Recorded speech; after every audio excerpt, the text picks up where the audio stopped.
Ça fait partie des questions qu'on va poser à nos invités. Et qu'on va poser à deux grands professionnels de la profession, à commencer par Philippe Aurin. Bonjour, bienvenue. Vous êtes rédacteur en chef du guide vert Michelin, le bien célèbre. À vos côtés, Didier Arinaud. Bonjour. Bonjour. Vous êtes directeur général de ProTourisme, cabinet spécialiste des études et du conseil dans les secteurs du tourisme, des loisirs et de l'hôtellerie. Didier Arinaud, est-ce que vous pouvez, pour commencer, nous expliquer les particularités d'une maison d'hôte et d'un gîte, par exemple, par rapport à un hôtel? Alors, la maison d'hôte, en fait, ça n'existe pas. Ah. Donc, il y a les meublés. La chambre d'hôte existe. Donc, il s'agit d'une chambre meublée qui a vocation à être louée à une clientèle touristique et dans laquelle le propriétaire vous accueille. Donc, sa caractéristique, à la différence d'un gîte, c'est que le propriétaire est sur place et il vous accueille. Sur place? Alors, il vit sur place la plupart du temps, mais sinon il peut vivre juste à côté en étant sur place en tout cas. Et c'est un peu l'esprit, l'idée d'ailleurs des gîtes et des chambres d'hôtes, c'était de revitaliser le monde rural en permettant d'avoir un complément d'activité au départ pour les agriculteurs, même si depuis les choses ont beaucoup changé. Et parfois on voit gîte d'étape ou parfois refuge.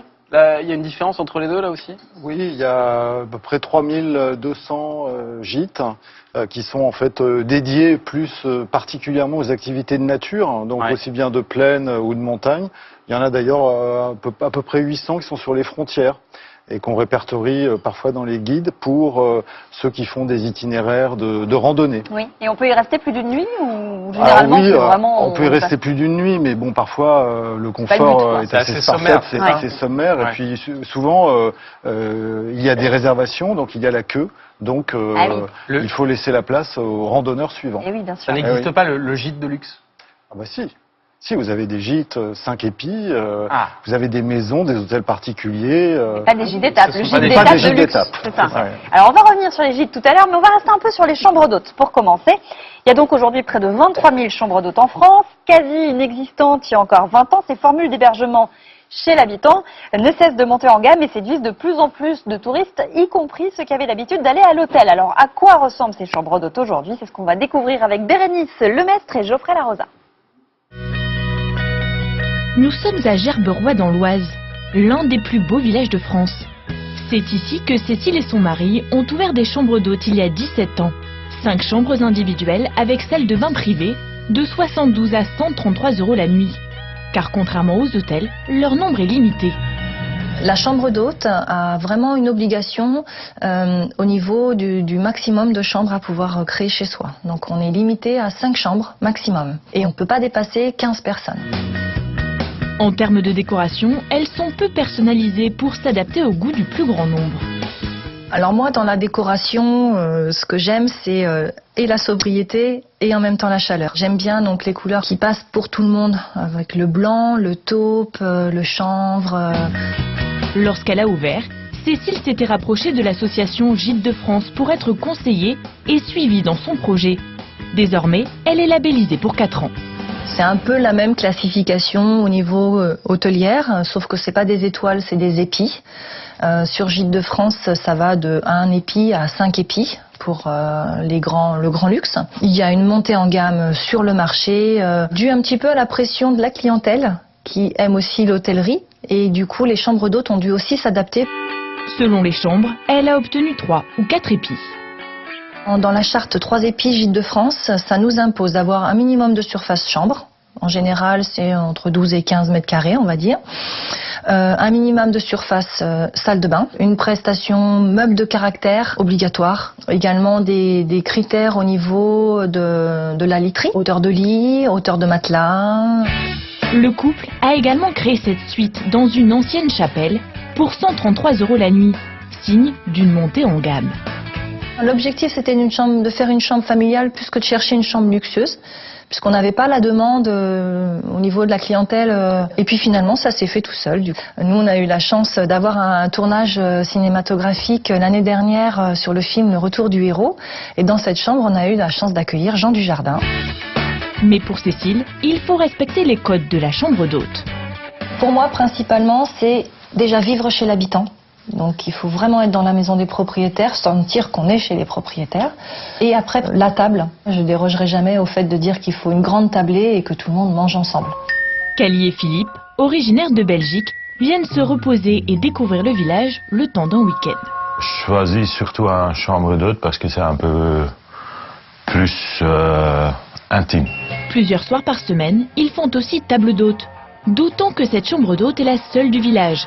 Les premiers hôtels se trouvent à plus de 10 km et coûtent entre 68 et 100 € la nuit. Le couple a quant à lui déboursé 88 € pour cette grande chambre, petit déjeuner compris. Fantastique de se réveiller avec une vue comme ça, c'est quand même unique. Mais aujourd'hui, certaines chambres d'hôtes haut de gamme s'inspirent davantage des hôtels dans leurs services et prestations. Ici à Tourcoing dans le Nord, Julie a créé cette maison d'hôtes après une reconversion professionnelle. 2 chambres, 2 suites, mais aussi une pièce aménagée avec des machines de sport et même un jacuzzi.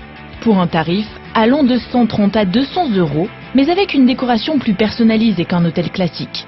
Alors dans cette suite, je voulais un esprit art déco comme le style d'origine de la maison.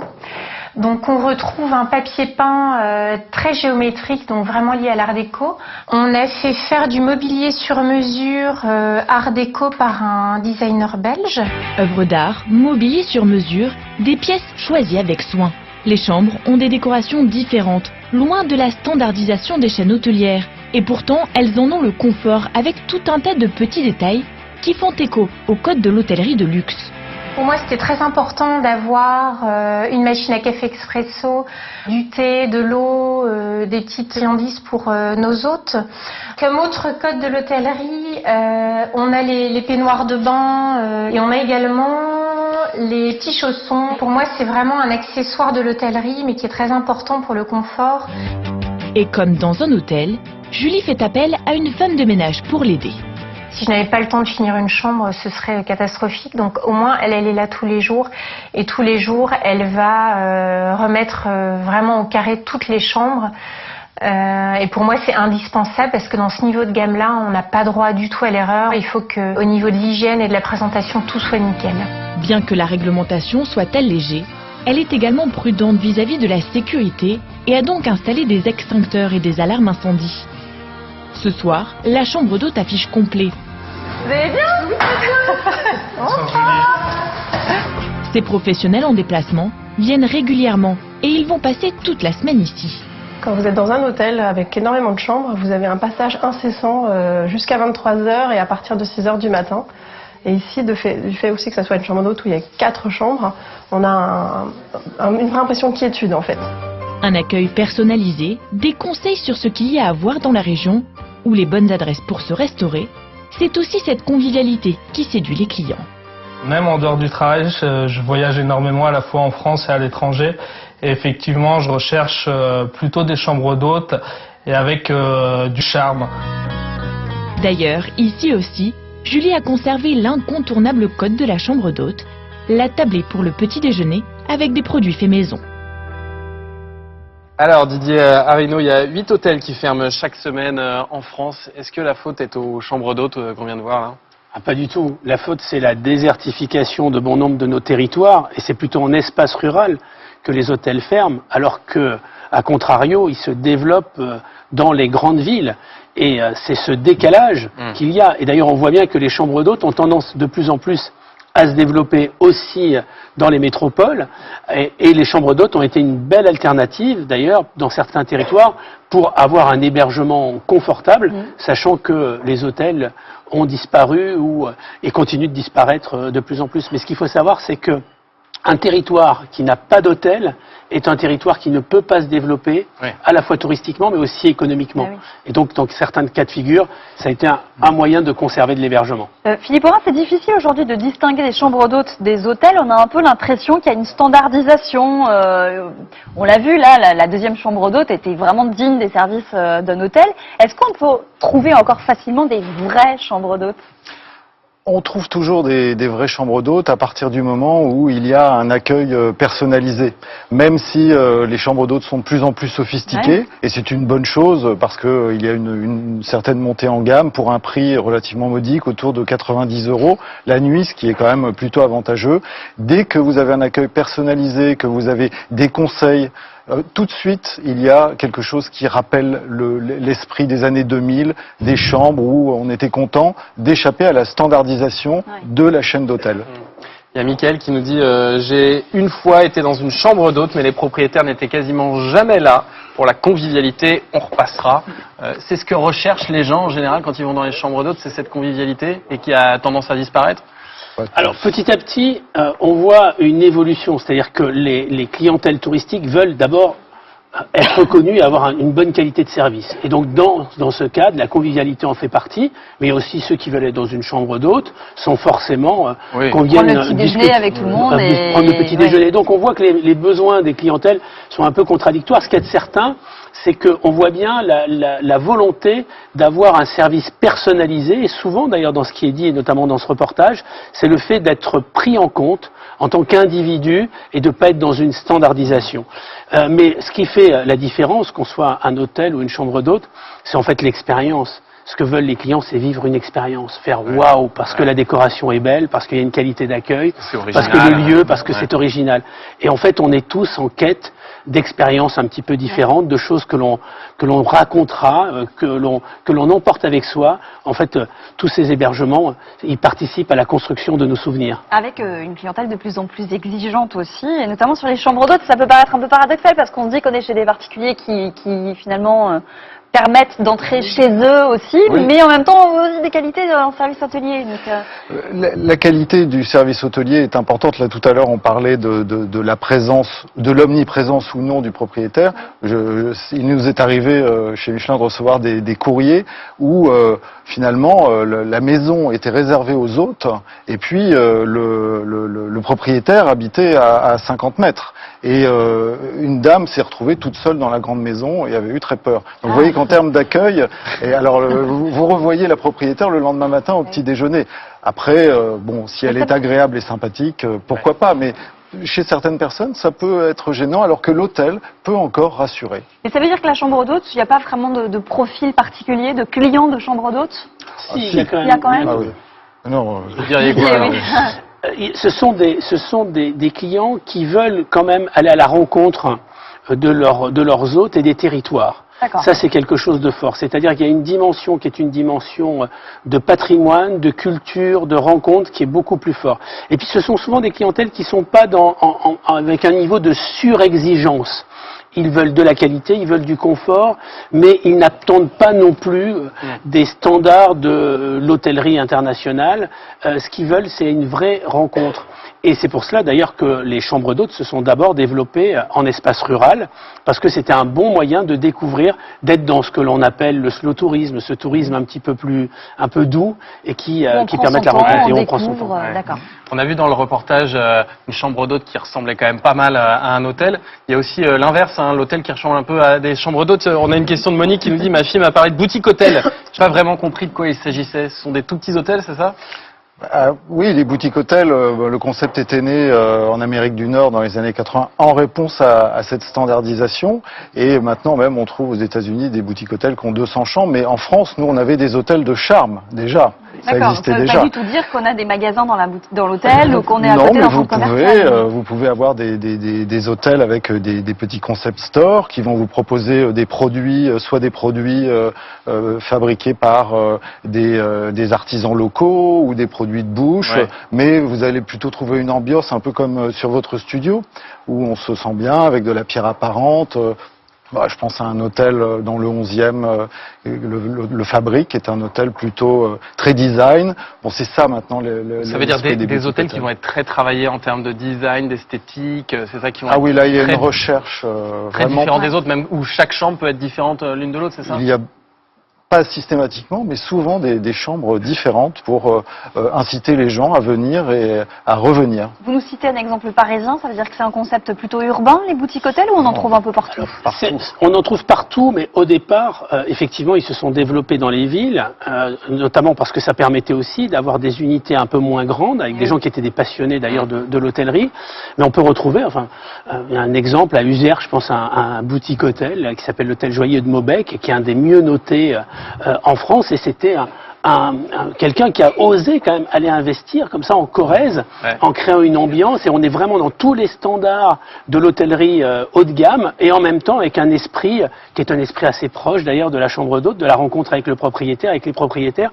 Donc on voit bien que ces concepts de boutique hôtel ont tendance à se développer. Il y a un peu de marketing aussi là-dedans. Alors, il y a un marketing, bien sûr, c'est-à-dire que les chaînes, en fait, ceux qui ont créé les boutiques hôtels n'étaient pas dans le marketing. En revanche, les chaînes ont compris, elles ne veulent pas être ringardisées, et de ce fait, elles ont tendance à développer des marques qui se rapprochent des boutiques hôtels.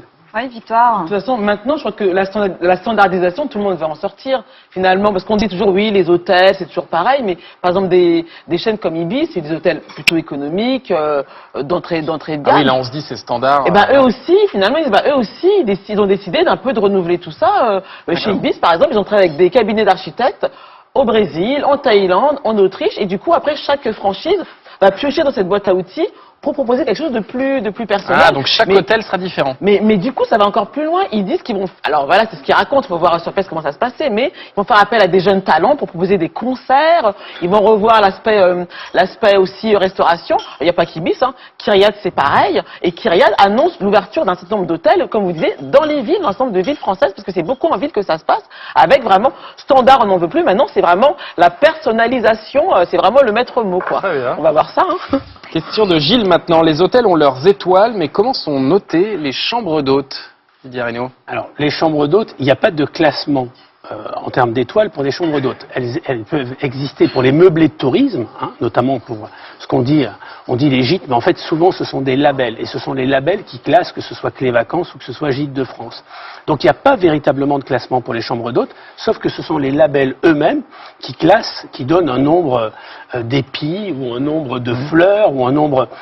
mais au final, vous savez, tous ces classements, aujourd'hui, n'ont plus grande importance parce que du fait des réseaux sociaux, d'Internet, des différents types de classements, des guides, d'ailleurs comme les guides vers Michelin. Donc on voit bien que l'important, c'est plus vraiment le classement, c'est la note du label a peu d'importance. Ce qui va compter, c'est la note de Booking ou de TripAdvisor, c'est ça? Alors de plus en plus, mais bien sûr, il y a ceux qui regardent quand même le classement des labels. Mais alors là, pour les chambres d'hôtes, il n'y a pas de classement officiel. D'accord. On va répondre à Sabrina qui nous dit rien ne vaut le charme des gîtes. Les hôtels aseptisés, non merci. Alors nos téléspectateurs, ils nous disaient qu'ils préféraient en majorité aller dans les gîtes ruraux lorsqu'ils partaient en vacances. Ça s'adresse à qui, les gîtes? Alors les gîtes, d'abord, ils ont une clientèle fidèle, très souvent. Ils ont une clientèle fidèle qui ne veut pas aller à l'hôtel, qui choisit l'indépendance de se meubler. Et le fait de pouvoir se faire la cuisine, d'être dans un lieu qui est un lieu avec plus ou moins de charme d'ailleurs, mais en tout cas qui est un lieu dit authentique. Ce que l'on constate, c'est que souvent on loue un gîte lorsqu'on va en espace rural, on loue un meublé de tourisme, il peut y avoir d'autres appellations ou d'autres labels que les gîtes d'ailleurs, lorsqu'on va en balnéaire ou à la montagne, mais en tout cas ce qui ressort, c'est la notion de rapport qualité-prix, et c'est ce qui fait que la formule gîte a souvent beaucoup de succès continu. C'est vraiment moins cher un gîte par rapport à l'hôtel? À la personne, oui. Vous pouvez même louer de très très beaux gîtes 5 épis qui vont vous revenir à 35 € la nuit par personne. Après, sur le prix global, sur un gîte de 20 personnes, ça va représenter un montant qui va sembler important, mais c'est imbattable et vous serez dans parfois un hôtel particulier très bien décoré. Et qu'est-ce qui va les distinguer, les gîtes, des locations saisonnières du type, je sais pas, ce qu'on va trouver sur Holidays, Airbnb, Abritel Le statut gîte, c'est un gîte avec là pour le coup un classement de 1 à 5 épis. Donc pour avoir les épis, il faut remplir un certain nombre de critères comme pour les hôtels. Alors les épis, derrière, ça veut quand même dire quelque chose. Il y a un équipement obligatoire pour chaque épi. Un épi, c'est une chambre simple, on va vous le montrer. 2 épis, c'est une chambre avec un peu plus de confort, disposant au minimum d'une salle d'eau ou d'une salle de bain privée. Et puis on monte en gamme jusqu'aux 4 épis. Là, c'est très grand confort avec des sanitaires privés complets. Là, on est proche d'un hôtel de luxe, là. On est d'accord? Ah oui.